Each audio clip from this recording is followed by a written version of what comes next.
लागे दर्द उठल बा कमर के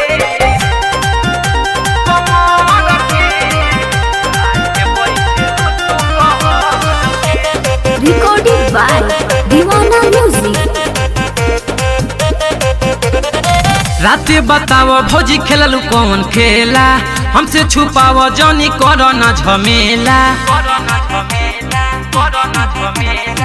राते बताव भौजी खेललू कौन खेला हमसे छुपाव जानी करो ना झमेला।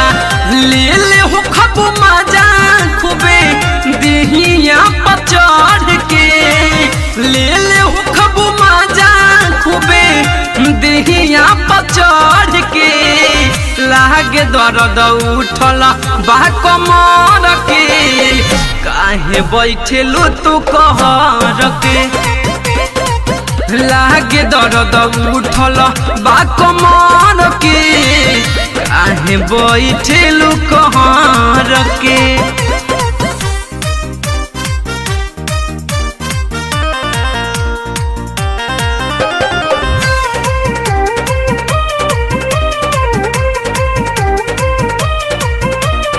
एक करवटिया बितवले बाड़ू भौजी तू तो रात भर हो एही से लागत शौक हमारा भइल बा एकर असर हो। हाँ एक करवटिया बितवले बाड़ू भौजी तू तो रात भर हो एही से लागत शौक हमारा भइल बा एकर असर हो।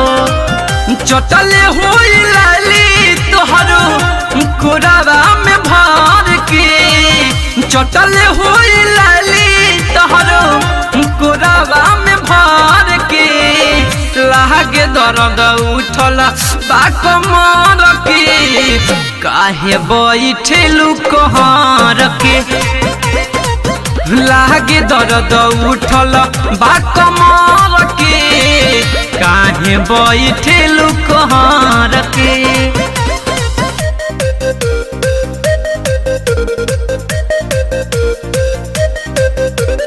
Recorded by Divana Music.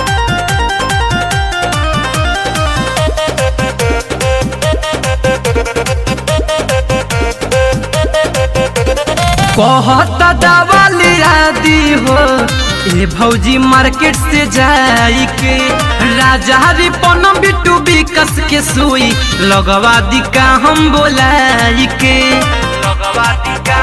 बोला कहता दवा लिया दी हो ए भौजी मार्केट से जाई के राजा रिपन बिट्टू विकस के सुई लगवा दी का हम बोलाई के। ओहंगे ओहंगे टूटा तका ठहरे ठहर के ओहंगे ओहंगे टूटा तका ठहरे ठहर के लागता कि दर्द बा कमर के यही से बैठेलू कहर के। लागे दर्द उठल बा कमर के काहे बैठेलू कहर के।